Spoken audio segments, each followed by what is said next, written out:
What's up mga boss? Backfins mo to vlog here. So for today's video mga boss, panibagong life hack na naman ang atong i-share sa to mga viewers mga boss. Boss especially sa to ang mga followers. Alright? Let's go!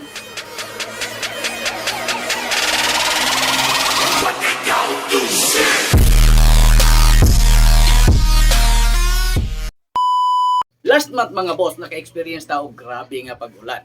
Dili lang ulan, dili bagyo pa ang niabot sa tuwa. So karon kato nga bagyo mga boss, nag-cause og ulan.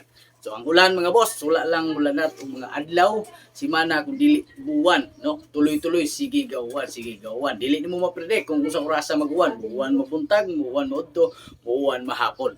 So tungod ato mga boss, wala kay takababad og pamasahero isip usa ka angkas biker. Tungod kay wala pang raincoat. Na ako raincoat para sa pasahero katong mga disposable, pero kung kato manggod atong gamiton, kuto para diri sa hawakan dapit. So most likely mabasa ra gihapon ang imuang lower portion. So karon mga boss atong gibuhat para makatuloy-tuloy ta sa atong pamasahero maski nag-uwan pa na mga boss. Iadto ta sa atong opisina sa F. Cabog Street, Mabolo, Cebu City sa Angkas office para mag-secure og raincoat nga up and down. So after maka-secure, makakuha og raincoat mga boss, ang problema kung saan na to pag-testing nga humanta makakuha og raincoat, perte naman ning inita. Tanawar ko ni mga boss, oh. Tanawar kong palibot, oh. Awa, pila na ni kadlaw. Oh. Tanawar ra unsa kahayag sa adlaw. Oh, di ba, oh? Mura na kay tagnas kuan, nas langit. Perte nang inita. Tanawang baba mga boss. So grabe na siya kainit. So karon nagproblema na pud ko unsaon ako paggamit sa kong raincoat. No, dili na to unsaon na to paggamit kung ato ning gamiton karon magbihis kasada, maantag nigtaba. Kayo na sila na pa di wa mo surrender.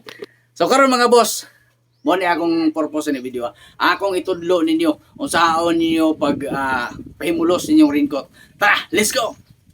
One eternity later. So, ang tawa ka pa, oy! Babot mo lang yung boss.